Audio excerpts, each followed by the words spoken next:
I've read in the papers that ink costs more than champagne or perfume. Yes, we've seen those reports too. They are strange comparisons. I have never been offered a glass of ice-cold printer ink at a party before. And have you ever tried to print with perfume? It may smell nice, but the results leave a lot to be desired.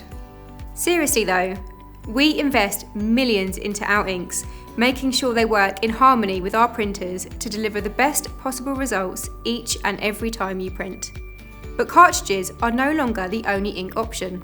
We've listened to you and have introduced new, cost-effective ways to print. For example, over 50 million people have switched to our cartridge-free EcoTank printers. These have large ink tanks that you fill from ink bottles that come with the printer. With each tank, you're able to print up to 14,000 pages. One bottle of ink is the equivalent to 72 cartridges and can save you up to 90% on the cost of your printing.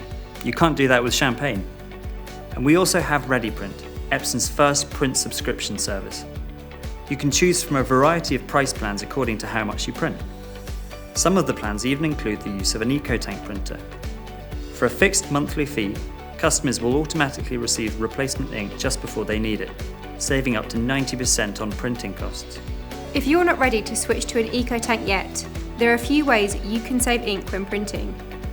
These include doing a print preview before you commit to printing, printing in draft mode, printing in grey instead of black, and by using smaller fonts. That's if your eyes allow for it. With these tips and affordable ink options, you can splurge on the more important things in life.